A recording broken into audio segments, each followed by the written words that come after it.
all welcome along anyway to the Limerick Historical Society programme, and as usual I have myself, Tony Brown, and my co-presenter, Tom Donovan. And today we have a new guest, Paschal O'Grady. Paschal, first of all, you're welcome along to the programme. Oh, thank you very much. Thank you very much. Yeah. You're a bit frozen up on my screen. You're a bit frozen up on my screen now at the moment, but we'll worry about that in a minute. We'll see when it's rectify itself. You're kind of permanently stopped, you know. Anyway. I was just saying how wonderful it was to see the summer weather again, the rain, you know. Oh, Jess, I tell you, some rain fell today, didn't it? You know. But it's supposed to clear up for tomorrow anyway. We'll see, you know. Paschal, first of all, where were you born? Were you born in Ellen Street? Yeah, well, yes, the address was Ellen Street, but I was born in Bedford Row. Oh, yes, that was myself. Yeah. Is that right? Yeah, the line in. The line in, yeah. Yes. And Nurse Laffin was in charge in my time. Well, I don't remember, no, I don't remember. I forgot you were a youngster. Geez, that was before your father's time, never mind mine. Never mind yours. You're going back a bit now. Nurse Laffin.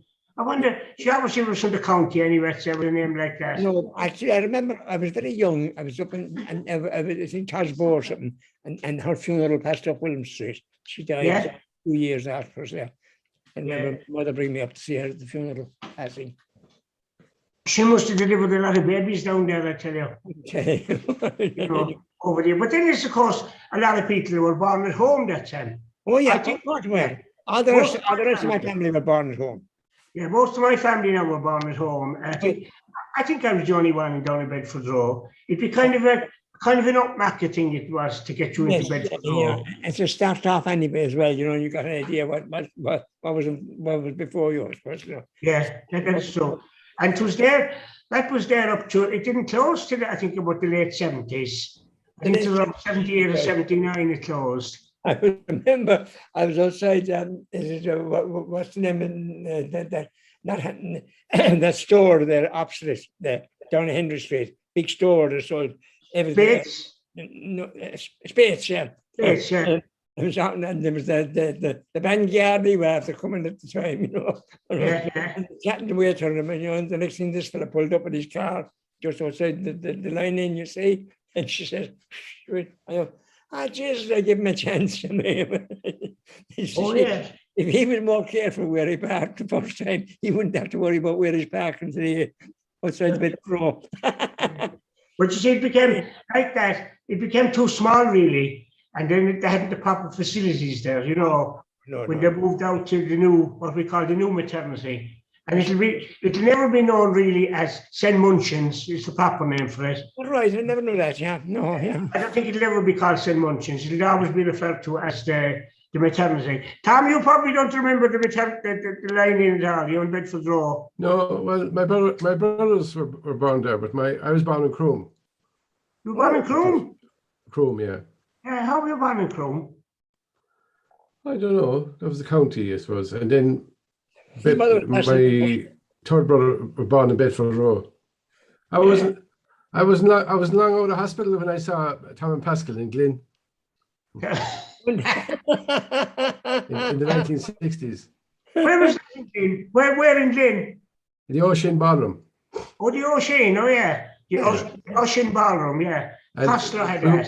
We were fascinated because they used to come in early and they'd get the names of local courting couples. Oh yeah. And they'd say, I heard Jim O'Brien is doing a great line with Mary O'Connor. And the place would be falling down, like the fact that two fellas come out from Limerick and they know all about the local scene, you know, little things like that. And I mean, we're easily, I'm not taking anything from Tom and Paschal, but we're easily amused back in those days. You know, television. You were, definitely that. But I'll tell you something about that now. Tom used to always be looking for names and things, and you know, got a great name, he says, about I forget what the name was now. We'll call her the Beauty or something like that, or the Wasp or something, you know. A great. You mean, Jesus says, hold on, don't. That's dangerous. That's dangerous. if he used it on stage, we were in trouble. Some people get very sour if you call them something else, you know. I think she was a lady of not repute, questionable repute. But you could, because I remember even inside the Paschal now, there was a young fella, and he was always known, he's still around, Martin Powell. He was known as Mucky. Yeah. And no one ever knew him as anything else, only Mucky Powell. Yeah. You know, and when he got older, then he didn't like being called Mucky, which wouldn't blame him. You know. So Martin was his proper name, but he was never known. Even to this day, people still refer to him, you know. I'd forget Mucky. I'd say, who's Martin? Mucky Powell. Oh, yeah, I know Mucky Powell. No, you you stop. Well, come here, Paschal. You lived in Ellen Street. I was born in Ellen Street, a great street, and Jesus, marvelous. I mean, I kind of cry when I look back of other days, you know. Yeah. You know, the thing, but this was, they moved mainly from Ellen Street. They moved a lot of them over from Marcadelli and then out to Belnanty. Lovely new houses. They had, mind you, they had bathrooms. Yeah. And they had a toilet door that you could close behind them, their own. Yeah. Not that we lived in Queen's Hall. There was one toilet with six families. They were great. But what I forgot was, and it was for a long while, we look out the window on Ellen Street, right? Now it'd been a nice evening, just to go out the window, huh? And next thing, hello, Mary O'Brien over across here. Yeah, where were you? I was down to see it, and someone come around the car. Where were you? Down to see it. Anything there? I did nothing. I got a pair of socks. That's all. Like, I mean, and then Mr. O'Brien, yeah, I'm going out. Mary, I'm going out. I left the gas on with the potatoes. Will you knock it off for me? Turn it off, yeah. Oh, yeah. And there was no phone. Everything. You were in touch with the whole street when you looked out the window. Who were you? Can you remember who you were paying rent to? Who were they paying rent to? Who was it? Nash's office. Nash's office, yeah. Office. And oh, good God, what was his name? Corbett. Mr. Corbett used to call for the rent. I mean, you know, he came around, right? And he had a little office over in Marcadelli. I can't remember, we just called Marcadelli. Marcadelli, yeah. Market Alley, and I was in a little corner over there, and there was an office there. I know, but then inside in our place we had 5 or 6 families, and there was somebody in charge one time, and they wanted 6 months extra for the rent.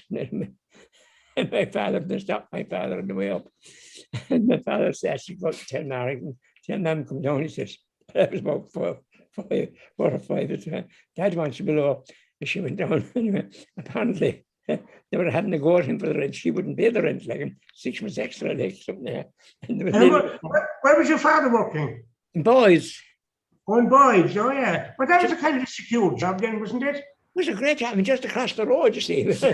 And he was, and I had the old recording every morning, 10 to 9, he'd be clocking in. He'd go off and get the paper for, what's his name, a friend of his, every morning, and he'd go off to that at the end of the month, and he'd clock in then, he'd be one of the first to clock in. But it was very handy because he had a dinner hour from 2:30 to 3:30, which meant like he had about 2 or 3 hours when he went back, you know. Yeah. But the point was, he knew what Mr. Morrow was the floor. Oh, yeah. But he knew him very well. He'd go away at 2:20, and he'd go back at 20 to 4. You know? Yeah. But I remember we used to listen to the radio newsreel on the radio during the war and that, you know. Yeah. And I remember that just come on as well at 7 o'clock at night. The Archers were on at 6:45. Yeah. And when the Archers finished, then they went straight over to radio newsreel. What? No. I went to the right program, yeah, I went over to... Yeah, but I'm talking about now in the 60s, you know. That's only yesterday. But the point... Yeah, but like that, I remember... I know. But by the way, the Archers, yeah. Who was on before the Archers? I don't know, I have me there now. Dick Barton, special agent. Dick Barton. The Devil's Gallop. For him, yeah, I forgot about Dick Barton. But the Archers was 7:15 to 7 o'clock. That's right. And Radio Erin was closed down at that stage. Now, Radio Erin would come on at 1 o'clock. Yeah. During the war, I mean,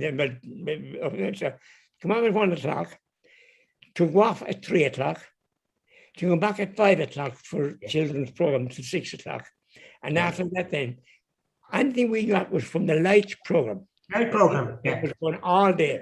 Light program was on all the time. And mind you, the Radio Erin was conservative, but my God, we got good music on it. Because I was for the whole, like, you know, the Schubert's Symphony, Schubert's March Militaire, there when I go there, and all those things, and we could whistle all those and some of them. Yeah. Schubert was a big hit down there in Field, I think, was he? He wouldn't have been. He would have been. I'll tell you what, though. What's his name? Mikey Raleig's band would have played it. Mikey Raleigh? Yeah. We could be sued here now in this program, yes. But Michael's fife and drum band. Well, Mikey Raleigh's, yeah. Mikey Raleigh's band. Oh, gee. Oh, yeah. I have a thing here in front of me, and his names are just call out to you here. Quinn's are down as number 1 and 2 Elm Street. John Quinn and Company. We lived in number 1 was the shop. Now, the shop was open until 1939, and it closed down. But we lived overhead, number 2. And you went in the door in Ellis Street. There was a door in Ellis Street. Yeah. And it's a pity I haven't got the bloody photograph to show you. I don't know, I haven't. Geez. Well, anyway, you went in. And there were 6 families there. And there was now who lived first? And the Rices lived over first, and then who was the sisters there? I forget. Then there was oh God. O'Donnell's mean anything to you? Pardon? O'Donnell. Eugene O'Donnell or William Frost? Oh, Frost Pub, yes. Frost Pub above on the Hyde Road? No, below in Elm Street. Yeah, I know what you mean. Yeah, Frost. Yeah. And then you had Mrs. Dillon, Purcell, you know, Holland. Mean anything to you? Holland, Paddy Holland, they lived down just down the street. Yeah, Paddy Holland. Number 8 was Egan's. And number 9 then was James Quinn again. That's the current building down where the garden centre was. Now, Egan's was across the road. It's now become Jackie, what's his name? Jackie Armstrong House. Yeah, Armstrong's, yeah. That was Egan's. Yeah. And if you look up, there were little plaques, little round plaques, and they printed them out, and that's bringing them back again. It was J.E. Was it Egan's? I think just, or M.E. Michael Egan, M.E. Michael Egan. And there was a big wide window, and then there was a stone window, if you put it like that, and then another wide window, and then another stone, and then there was what you call, I used to play handball against the stone wall. It was very handy handball. But that was Egan's always. And around the corner from Egan's was, there was, God, can I think of the names? What are you thinking of now? Are you going on to Patrick Street now? Slightly into Patrick Street now, around the corner there. Yeah. No, all I remember there now was Armstrong's. And do you ever remember, there was a fellow next to that just to do, I talk in the 60s now, Napier. They were the only people who could fix high heels. Do you ever remember them? They could do stiletto heels for women. Not in our area of Patrick Street anyway. Yeah, he had a piece of Armstrong's shop. He had a kind of a small side of it. Well, I tell you now. Madam Dillon's. See, we moved out in 1950 over to Mary Street. Yeah, you see, you were gone out at that stage, you know. We went to Mary Street. Yeah. And why Mary Street? You were just sent there, is it? No, my aunt wasn't well, and she moved up to what you call it, up to the place above up top of Henry Street, and it was the wine mill. And the wine mill, yeah. And we got that house there then, because it was they were the first there. 1896 they were built. They were called corporation houses and corporation cottages. off There's a corporation dwellings sometimes to put up. Mary Street, yeah. 1896. They were the first in. My grandfather was the first in there. But did the renting increase, or did you pay rent in that house? Oh, we paid rent in that house, yeah, because the corporation, yeah. They were renting, you see. Yeah, the corporation. Oh, yeah, the corporation houses, yeah. And There's a few other names here I'm just looking at. Gilligan, Michael Gilligan, and John Gabbett, Michael Spring. Springs, yeah. Spring in the corner, yeah, and Ellis Street, yeah. Yeah, and then you had Miss O'Brien, not Mrs. now, she's a Miss O'Brien. Yeah. T. O'Donovan. Is there anything to the clothing factory, I wonder? Yeah, they were tailors. Yes. They were tailors, Toddy. No. What? What'd you say, Tom? They were tailors, the A&T Oh, O'Donovan. yeah. Yeah, that's Dallas, because Dallas were overhead Armstons. That's Later on. right. That's what They they were said. overhead, yeah. Yeah. Overhead Yes, Armstons. because we used to look across. We looked across. We were number 2 Ellen Street. Yeah. Yeah, we looked out. You could look out, and Tom said, "Right." And you had to go up. You went up 24 flights of stairs, right, along a landing. Then you turned right. Then you went up 2 more flights, and then you came down a flight back to the first floor again. Then you went up a flight up to the second floor, and then you went 2 more flights up to the top floor, which brought you out onto Patrick Street. You see? Yeah. But 2 of the windows were in Patrick Street, and 1 of the windows was in Ellen Street. You see? And the bedroom was in Ellen Street as well. So I remember Tom saying, so you could look at you could look at the upper and lower classes, like you up where you look at the commercial side of Limerick, you could look out the window, and if you look down Ellen Street, that were all the roughnecks lived. Hard to believe, really, you know. But Daniel O'Connell, that's a good name now. Daniel O'Connell, John Quaid, Joseph Mead. Quaid's Quaid, yeah. Quaid's hairdresser, yeah, that's right. His daughter went up to what's the place in Galway, the convent there, the big Convent in Galway, and Nuns, like Nuns Island, is Nuns. No, it's just the famous convent up there. on the bird, yeah, I know it. Yes, that's right. It's in Connacht there in Galway. Isn't it? in Kylemore Abbey, is it? Kylemore, yeah, I think so. Yeah, Kylemore, yeah. Yeah. She went up there, I remember. They must have had money. They must have been well off for that. Oh, he would have been. I mean, barbers were very well off in those days. Like, I mean, Here's a good name at number 19, Samuel Benson. Oh, Sammy Benson's right. No, believe it or not, he's this one of his sons. They lived up around the corner for 50 years here. It's a solution. Benson's tailors. But they were tailors. Yes, Mrs. And Benson, a lovely there must woman. be something to Sammy now, were there, Paddy Benson? No, there would have been a tailoring group. Yeah, it's unusual now to get a Samuel Benson, you know. There was somebody relation to us in Carberry, but they lived there. They lived all in that. I tell you, you know where Quinn's is. You see where Quinn's is now. Yeah. That's the end of Downmont. That's coming up Elm Street, you know, onto Patrick Street. Quinn's was in Patrick Street, but it was also an entrance in Elm Street. Yeah. But that's Quinn's corner shop. Now they lived just alongside that, right across from us, and we had moved down stairs. They're Armstons, like. Yeah, we're Armstron's is, yeah. They're alongside that again. Yeah. There was Then- they lived in the house there, and Then then listen to this. There's a thing here being called Ellen Street Upper. And then there's Little Ellen Street. Little Ellen Street is round where, what do they call it now? The old quarter. Isn't that Little Ellen Street? I think. there's a funny thing because we called that the waste ground. Ollie, what you call it? It's known as the waste ground. Oh, the waste grounds, yeah. As you went up to Ensmere, we were going to school in the mornings, right? You went up there, going up to Christian Brothers and that. And there was, just before the war, there was a railing there and there was a house in there. And of course, to us, it's our age, like, I mean, I used to say, it was big, like, me. And Yeah. there was an old man living there. Someone said all things about him. But the next thing, anyway, whether he died or not, but suddenly, bang, the railings went. And just before the war, they built 5 beautiful garages around there. And Yeah. yeah, in now that would be Upper Elm Street. Yeah. Now the Upper Elm Street, there was 5 or 6 houses. Tuberty's lived there. Yeah. Michael Tuberty. Mick Tuberty. Shahar, I believe he was secretary of the soccer in Limerick. He was with Wembley Rovers and that. I'm very involved in Limerick, the soccer. And there was I tell you what, the famous oh God, McAuliffe balls, the hurling.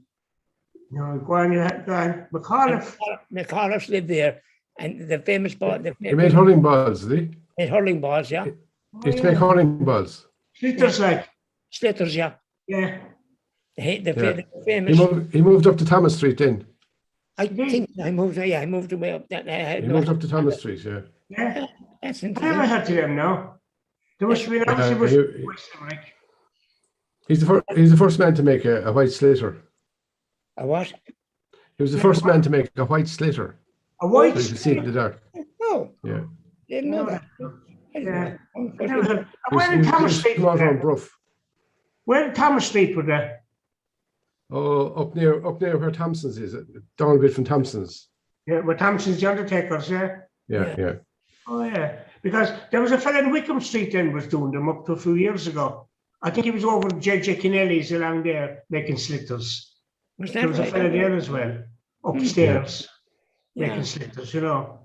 But Pascal, did you go to St. Michael's School or just go to the CBS? You had to go somewhere. Started off at St. Michael's, St. Michael's, yeah. and I went from that to CBS then, like, you know. And Yeah, my father worked in Boyd's, and the yeah. back of Boyd's came out, see, and St. Michael's was just the back of Boyd's.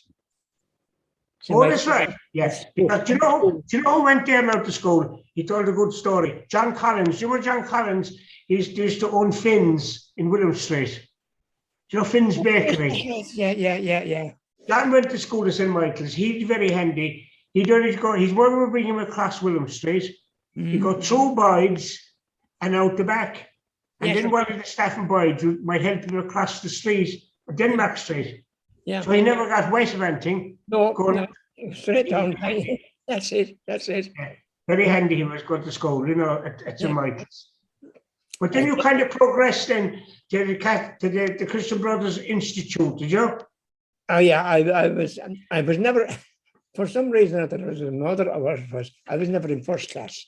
For some reason or other, I went babies, and then into, what was the next one? Senior infants, Seniors, and no, then second class. senior, Babies, middle, seniors first.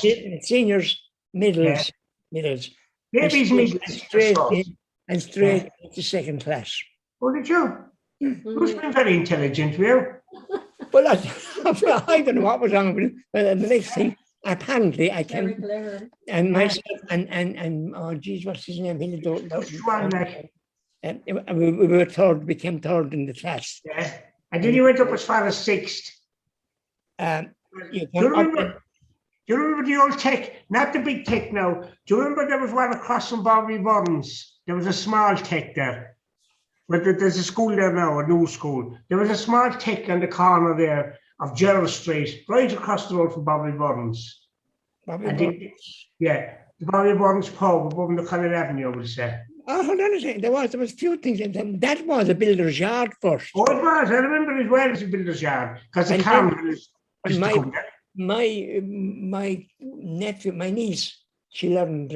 She did some what you call it. There was a Business. there's a business college there. Yeah. Oh, there is. Yeah, but well, it's changed. That's your business college has gone out of it now. What is yeah? No, it's called what do they call it? The project school. They call it now. That's right. Yeah. I know. But that on the corner there was a small tech, a small school, Yeah. and they had a 7th class there. They brought you up for 7th. Yes. So if you hadn't the hope of getting a job as a messenger boy and you were in 6th, they put you into 7th. Oh, Really yeah. stupid. Oh, You yeah. were stupid altogether then when they put you into 7th. That's right. It's like the video, you know. They had a 7th. It's the only place I think they had a 7th class. So Now, I when think known as St. Gerald's. we used to come up now by the market. Yeah. It's called the milk market now, which was the Big market. market, yeah. Knacking now, and that was the time. And Saturday, Saturday was a big day, and we'd be all down selling stuff. And the butter would be out, you see. And you Yeah, had butter, you'd be selling your butter, and you had an opened pound of butter there, and you put a knife alongside it. And I came along, and I picked up the knife, and I took a little bit of butter. Yeah, it's nice enough. I won't take that. No. And everybody was coming along. And the market and across from the market was Feathery Burke. oh yeah, in the corner, yeah. The corner there, Feathery Burke. And opposite him again, then was they're big time now. You went up to him with batteries and all kettles and everything. You got to shell them. But what's his name? Where was this? On High Street coming down, is it? And they don't have High Street, onto Munger Street, just on the Munger Street. Yeah, there. on the corner. Well, all I remember there now was a butcher stall. That's all I remember. I don't remember what start. Yeah, that's all I remember there. Hurley's And butcher then stall. there was somebody that had a shop then. He was murdered actually. I wonder who you're talking about now. What did he sell? You said just batteries. A shop. I think it was a shop. He used to sell flour and stuff. And But Harris's was there. who? Harris. Albert Harris was there. What did you have the other Harris's? No, it's really. O'Malley's, Keating's, Handley, Twyford, whoever he is. John O'Donovan. I'm just looking at High Street here now. Baggins. Not Twyford's, Twyford's amalgamate. No, Twyford. no. Higgins and Dalton. I don't know, Joseph Roach, Colopy's, McMahon's, Healy's. I don't know who's there now. William Clown. That's not High Street, John. It's down as High Street. That's right, yeah. Cosgrove and Listons. But I don't remember that shop. All I remember was Hurley, a butcher there now in that corner, across the Feathery Box. No, Because up further from that, then on the High Street, you had Mrs. Dunlop. Do you remember this? She sell old clothes. yeah. Her son was a bookie He was afterwards. a famous fella. He never had a telephone because if he wanted somebody, he just shouted the name and they heard him all over Limerick. O'Brien, Nick. Yeah. Massey Reedy's. You forgot about Massey Reedy's? Massey Reedy's, that's right. Now Tom worked not in Massey Reedy's, but I did for O'Flynn's. O'Flynn's. O'Flynn's, yeah, next door. Yeah. Yeah, what did they sell, O'Flynn's? Buckets and shovels and hardware and stuff, like, you know. That's Tom O'Donnell now he's talking about. He worked in O'Flynn's, was next door to Massey Reedy's, right across the road from the entrance to the market. You know, you forget about that shop altogether now with O'Flynn's. Yeah, that's right. Oh yeah, anyway, Pascal, when you finished school, where did you go after finishing school? Where did you go? I made the mistake of leaving school. I don't know what got into my head and I left school. I got some job somewhere, I forget what it was. And then I ended up working for William Street, the Mr. Boy's job. Do you know the station, the gather station in William Street? Yeah, William Street, yeah. You know the little boreen in at the left, as you look at it at the left-hand side. Hatch Lane, like down the side there on the laneway, yeah. Yeah, there was a shop there. Oh, jeez, what was there? Achmutty's. It was Achmutty's one time. Achmutty's was down further, wasn't it? It was owned by Achmutty, is it? You come up now. You know there's a shoe shop at the corner of a car. Saxon. Saxon, and next to that was Saxon coming up. and then there was The Armoured Fish Stores. the Grimsby Fish Store. Wasn't it Grimsby? I think it was. No, the Armoured. The Armoured, yeah. The Armoured. The Grimsby And was then- down in Bedford Road. And next to that was, oh geez, what's the names? That Achmutty's, was it? No, they had the shop there. They sold sweets and MP and I'd pay. Ryan's were there No, afterwards. They sold all the fruit and they'd buy I cheese. know I had 6 rooms a week there anyway, like me, you know. Yeah. And I went from that then to up to Hogan's in William Street. Who? Hogan's, the chemist in William Street. Oh, above the top, above the Upper William Street, like. Yeah. Yeah. And I always remember he was a stiffish fellow to work for, but he was very safe, very fair. But the next thing he says, go over to the condensed milk company, he says, right, and get some Hushabye. It was the baby's milk, you see. Yeah. And see, take the bike. So she goes, well, I can't cycle. What? You can't cycle? How did you get in here? I don't know what means you can't cycle. So what I did was, there was a carrier on the back of the bike. I started practicing on the carrier. Now, people, they learn how to cycle. And then the promoted then to doing trick cycles from using the carrier. And I started on the carrier and I crashed into something.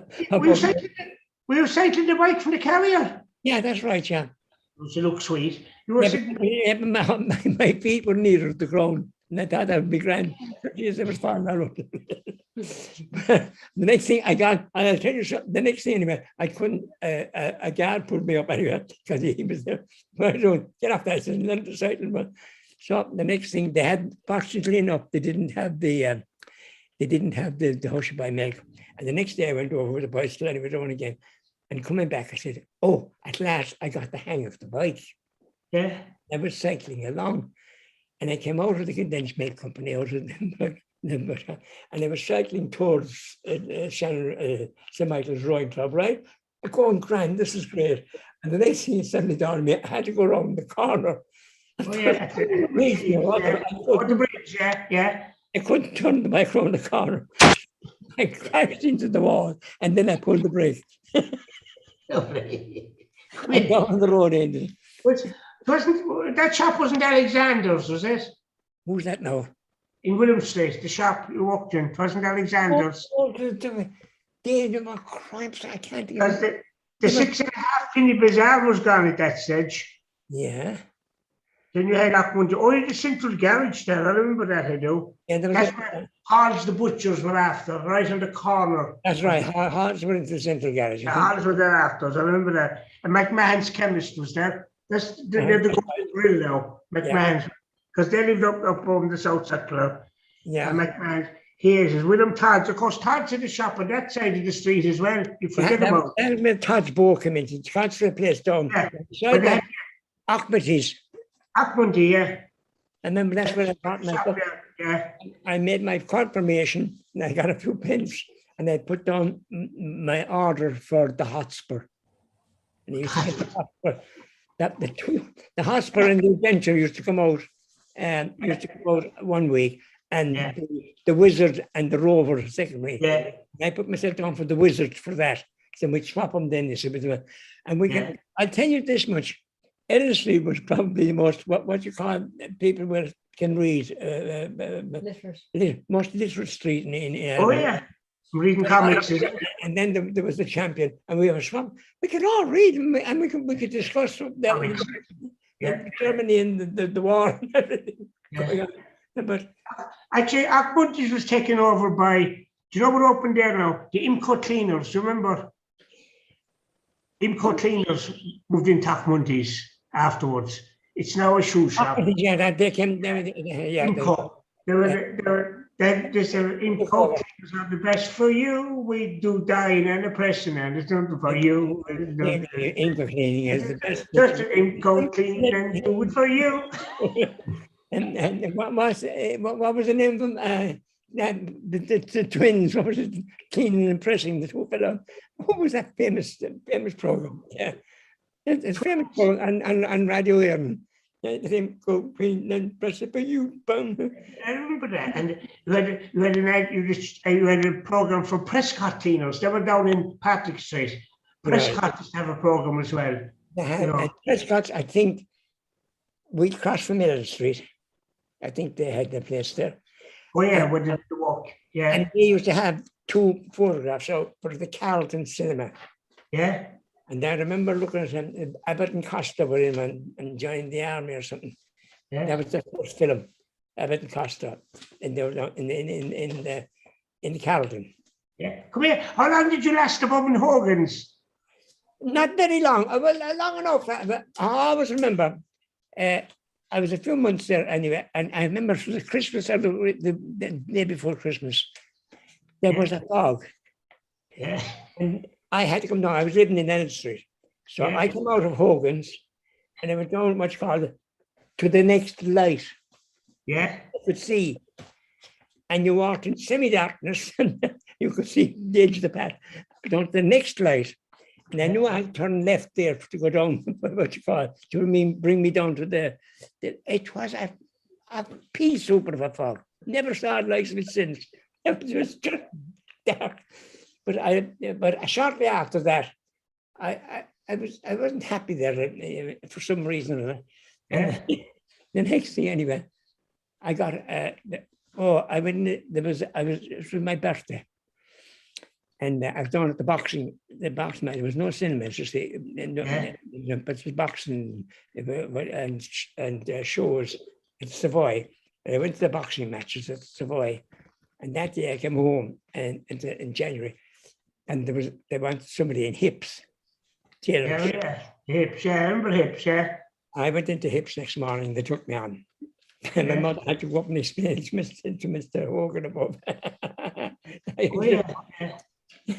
So I was in Hips for about a year and a half. I mean, I got on all right there, but I wasn't going no place. That was a great joke, Paschal. Hips, that they had another one across the road over where but they used to say that Hips had another one across the road and they made an Aston O'Connor Street. That was a great joke for years. Are you sure it isn't Buttons now? Oh, Hips. Hips, yeah. Yeah. Oh, Hips, I have. Oh, they had another one across the road. Oh, I Buttons. Did you ever? But the Buttons had a pillar. Had the I'm going to ask you. Did you ever win? Did you win billiards? Buttons in O'Connell Street burned down. Thousands thousands homeless. Anybody used to go out there, anybody your tuppence to go up to play. Well, that's in Buttons. That's Buttons. What's there now? What is it? I think it's a phone shop there now. On the corner of William Street and O'Connell Street. But what about the place across the road ahead? Did you go and play billiards in there or snooker? No, I went up once. I mean, I was overawed, and I was kind of afraid to ask him. Yeah. In those days, like, I mean, I went around for years. I was kind of afraid to ask to join soccer or rugby clubs or anything. Although I did join that, I had joined the St. John Ambulance. I was the first in the first group of cadets in St. John Ambulance, 1943. And then how did you meet up with Tom O'Donnell? I went to the Scouts. Oh yeah. I found the days closed down. We were the St. John Ambulance. They closed down the thing. They difficult getting uniforms and that in 1944, 45, 44. And I ended up joining the Scouts. And I met this fellow called Tom O'Donnell, Mr. O'Donnell. And I was 11 years of age, and this man was 21 because, anyway, but no, I was 12, sorry, and he was 21. He had to be a scoutmaster, see? So he was Mr. O'Donnell, and because my mother met me, she said, Mr. O'Donnell's okay, you go back to the Scouts anymore. I mean, he was, I thought, changed me. I went back and he was very, he put me off. But we got on great because he was, he was sort of educated in Leinster insofar as he left school. You see, he left the secondary school and went out to and however he got a job out in Leinster or something. And I think they had a big say in he would you not have been the riffraff then for Tom coming in from Leinster? Oh yes, I mean we would have been to a certain extent. Like, I mean, Mary Street, no, Ellis Street, what Jesus, I'm not. So, but we got, but I used to follow. It's that man again. It's that man again. Oh yeah, it's that man again. Yeah. And Leon here, and what's his name? On the BBC, we had a lot of things going, and we used to do a lot of Tommy Hanley's stuff, like like changing the words in front of a word, like would you like a cup of tea? Would you like a cup of tea? Yeah. Oh, you shake sugar, like sugar, like we had this going on driving everybody nuts. But we got on fairly well, and peculiar enough, Tom put me. We were in. I don't think I was even fully in the Scouts at the time, but I was picked to play the Stolen Prince And there was a fella in the Stolen Prince. He was the what you call this? What's all the stuff you're on stage? Pickup man, property man. I was a property man, and all I said, quack quack. You see, because the duck, and the end of the duck, quack quack. Not now. I mean, but so good. We won it. The first time somebody was won, and we won it. And I remember that. That was the first that Tom had produced it. So it was the first step. He walking along. It was sort of a Chinese type play. I mean, there's a ship.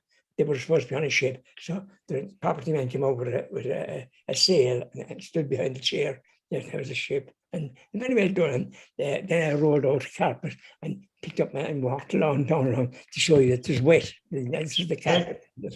But we won it. Fair dues, that was the first. But listen, you started to go around the county then, didn't you? Different venues in the towns and villages. That was years later. And now, let me say years later now. They find very quickly Scouts, right? Tom left the Scouts. Yeah, Joe Jones left the Scouts in 47. We were in 47. Yeah. And I'm sorry, 45, 46. Yeah, 46. And Yeah. Tom was there for a while.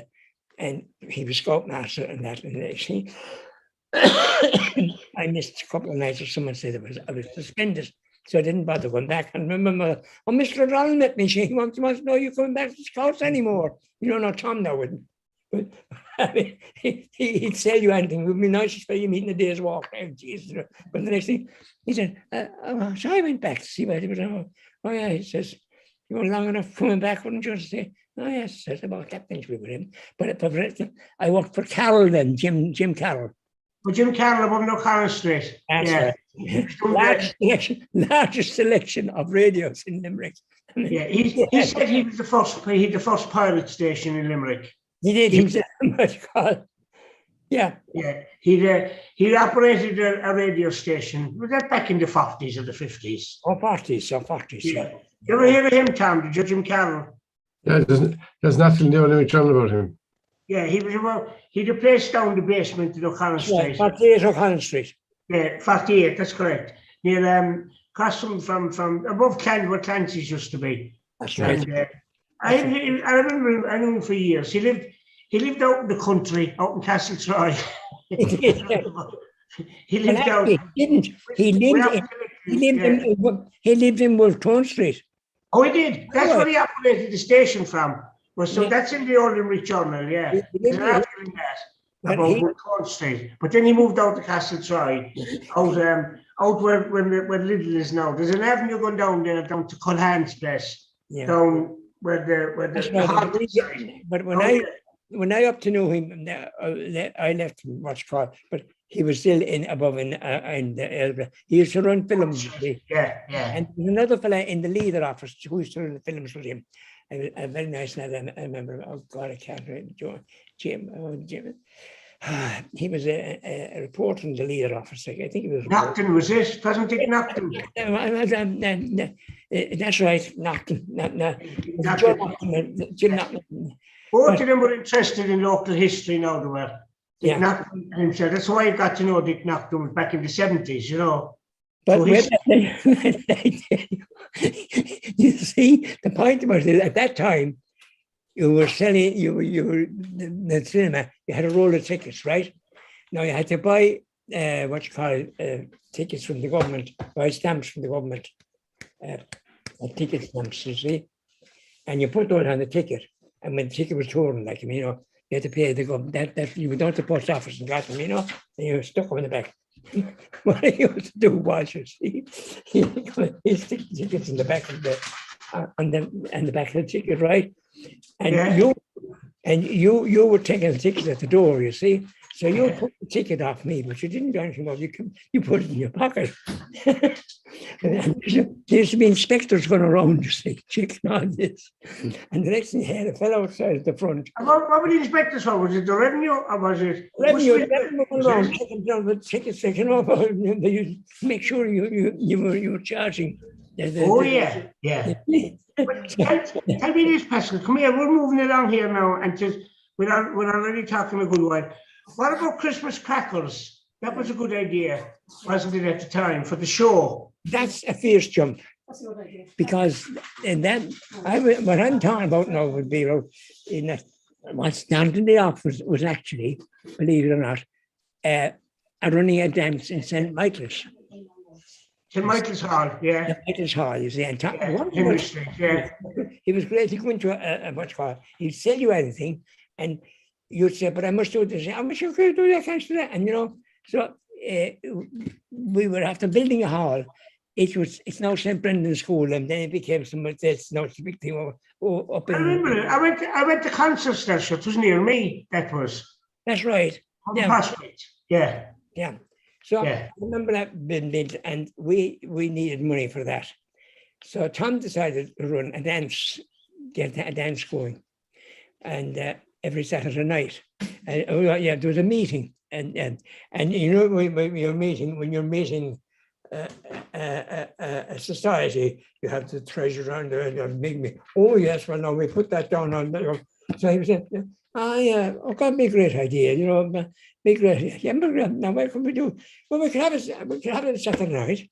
He says, because the Saturday night is closed down. The first 4 Saturday nights failed. Oh yeah, what about a band? There's a band there, the local band, and he shot through every one of them, and we got the dance going. And the next thing, the dance was a big hit. We used to pull gags and everything else, and we'd have raffles for overcoats. And the fellow who won it was his own overcoat, but I mean, but the next thing, it became very big. People, there would be queues. Yeah. It went for about 4 or 5 years. And we got there. What do you call the Christmas thing? Going around the town, dressed up in what you call that? We had a big Santa and all the rest. We going around. The rag, was it? A rag week, yeah. Rag week, yeah. We introduced the rag week. I remember that, yeah. And the first step we took 16 pounds we took in the first year, 32 pounds the second year, and then the lads got something else going as well. With thousands, they paid off the debt on the hall. Yeah. And the money in the bank, and that's really what started us. Because then Tom went in St. John's, and they said, "Why not run a pantomime?" Oh yes, we were doing shows for St. John's, the roofing of the cathedral, the diocese, and out in which called Patrick's Well and Crewe and all the various parishes, and then Tom said, "Why not run a pantomime?" Oh yes, again, yes, well that's grand. I mean, you put that down. No, hold on a second. But what we do? I'll tell you. Isn't there a fellow where to get the electricians? Where to get what's called? And they did. They picked up a crowd, and then I forget who was the priest there at the time. Jeez, who was there at the time? Priest? Yeah, he was in charge of St. John's. Oh God. I can't think now. Casey was moved in there anyway. Yeah. Father Casey, right? He moved in, and it started off. And the first night I always remember it was a second failure. Immensely. The first night was terrible, but the second night it caught on, and it ran. And that was the start. It was a pantomime. We ran 3 pantomimes. But they went very well there, Pascal, didn't they? But they did.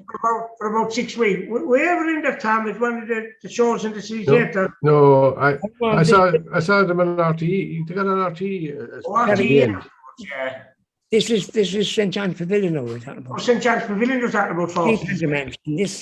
Tom, we decided not to run a pantomime, get involved in a pantomime. And Tom got involved in a show, Christmas show, called Christmas Crackers. And he ran it for 2 days, Christmas, St. Stephen's Day and the day after, which St. Stephen's Day was Saturday, the after was Sunday. And then, went on Monday, because Monday was a kind of a bank holiday as well. So we had 3 days in Christmas. And then make it the 4 days, right? So we started off in the Mechanics Hall. Yeah. On the first night, and kind of nearly full, but they're saying, not too bad. It picked up on Monday, and I was downtown on Monday. Sunday was all right. I was downtown when Tom coming down. Well, Tom said, "Well, how things going?" Well, he says, "Are we free? We'll retain it." And it said, ha ha, like, yeah. No, just packed out, booked out for the Tuesday night. So we went on and we had that until Wednesday, Thursday, Friday night.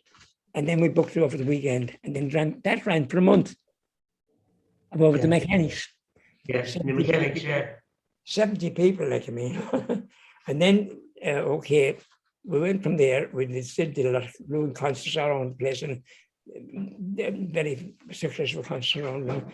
And Jack Burke actors on. Now, I always thought that Jack Burke got it because he was at the successful show, Christmas Crackers.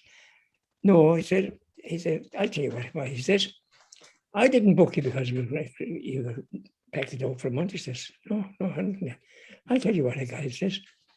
We did a pantomime, a few midnight concerts, for the church and for the St. John's Band and that.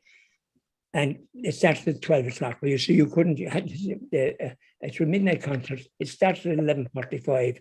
You couldn't start at 12 o'clock because the next day, and you couldn't have a concert before 11 o'clock in the morning. Yeah. So they go on all night then. But Jack at the time was living in the City Theatre because he was waiting for getting a house, looking for a house, going through. Yeah. And he was living overhead. When we in the back in the what you call it, downstairs. We were downstairs. Yeah. The show, down there in the dressing room, and his place was up overhead. But he used to be down in Shannon Rowan Club about 3 o'clock in the morning, 2 o'clock in the morning. No, Tom English told me that. Tom English told me that. Yeah. I know. But the shows, we'd have to do another program with other people. That I'd throw a few names at you now. Mandrake. Oh. Jackie Fan.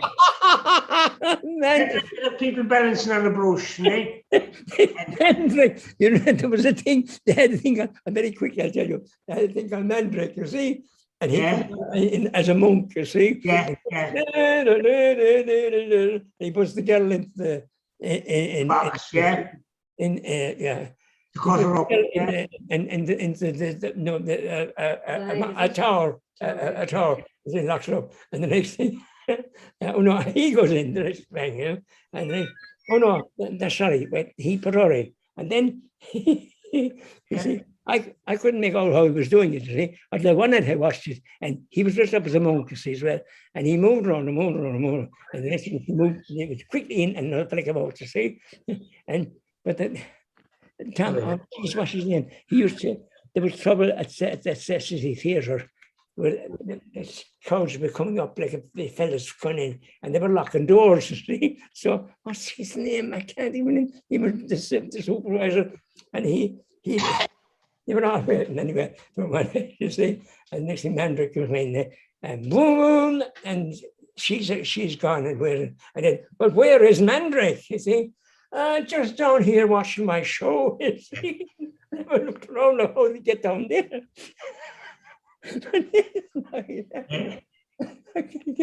He was a gas guard. He was all sitting back. And the next thing, then, and where is Mandrake, you see? Because there's 4 different monks. Get away with it now. There was no answer. The next thing, your man heard the bang, bang, bang, and outside. He had locked the front door. And Mandrake used to come out.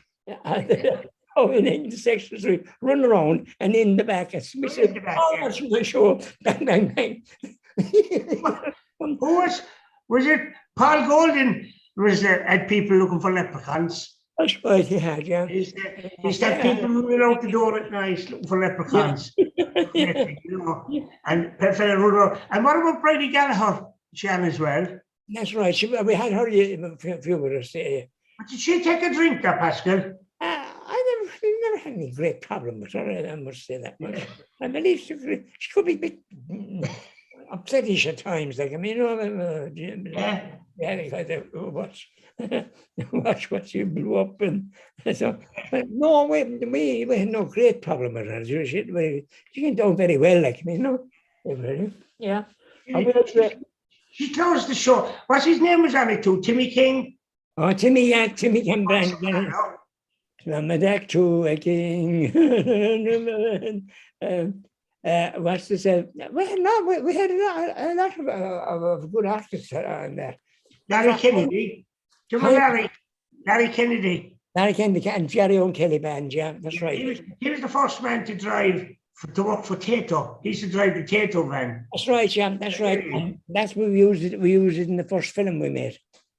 Because I got the idea. I said that we were supposed to swipe the bike. We were cycling around town. Yeah. And I said, look, we'll drive into the van. And Tom would be in the back. I'll drive into the van. Larry Kennedy pulls up outside the shop, opens the back of the van, takes out, goes in, puts this platform up, walks up the platform, brings down a box of taters, a couple of boxes, brings them in. We come down and go into the van, you see. Larry comes in, throws the thing up, and off he drives, you see. Of course, we've come out of it, like. And Eamon, the next thing, it wasn't too bad, but this is the thing that actually won it for Jack Burke. He was in this film, oh, Jesus. Larry opens the van, right? And what happened? Right on, see? Now, actually, what happened was, now in the first time, and we couldn't get a plank. And what did we do? It was a coffin plank.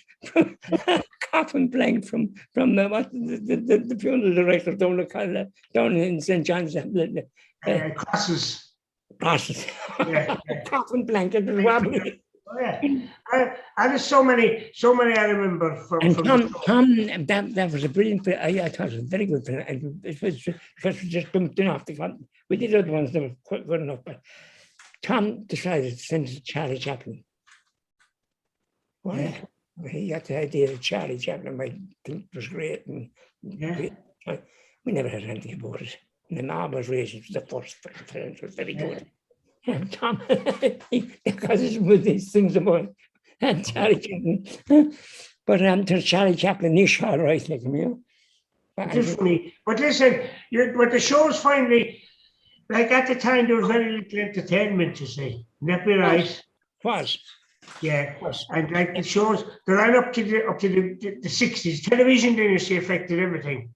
It did. The television came in, you know. Oh, we didn't do too badly in the television. We were on the opening night, like I mean. Oh yeah. We didn't perform the opening night. We made a film and it was put out on the opening night, and we didn't even see it because we it was on at 8 o'clock or 9 o'clock on television. I have to turn on the program there. You can look up. I can get it on YouTube. Yeah, that's true. You know, but times change anyway. Come here, we're talking over an hour already now. We've covered a fair bit. Well, you know, we'll have to do. Next time I'll have to get a few names together. Tom, I'm sorry, look, Tom and Blue Tom open. What happened then? We left Tom. Tom he's talking about. We kind of left him out of it. No, I'm just. I often thought that the Unbelievables were a modern day version of Tom and Paschal. The Unbelievables. Yeah. They were imitators. Yeah, they did. Yeah. Too bad no Tom. So long as you got your fee for the evening, it didn't matter whether you spoke or not, like, you know.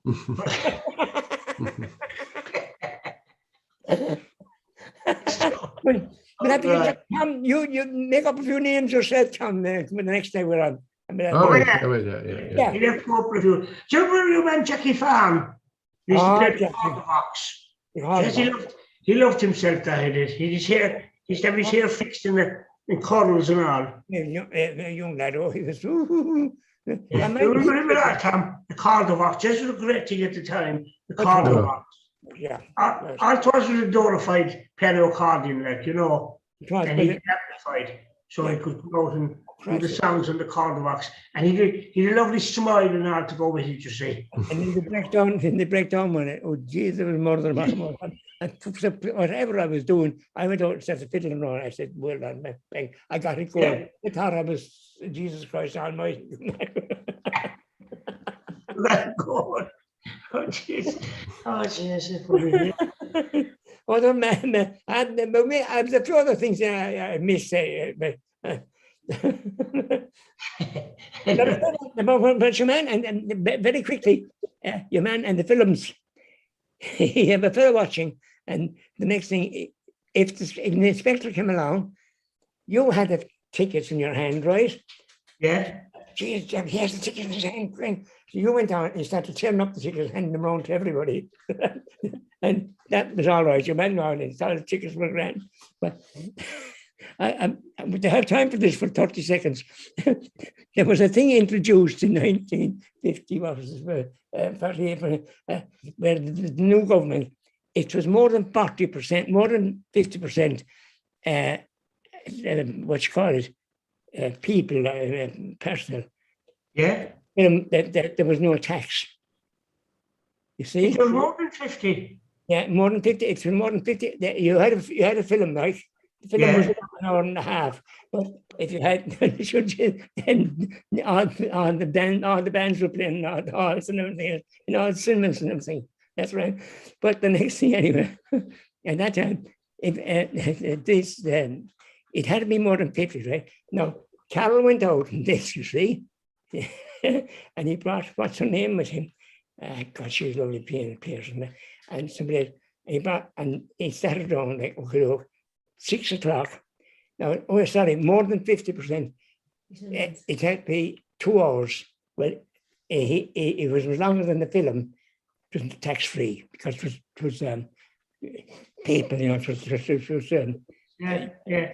I know was what you mean. it was a concert. Yeah.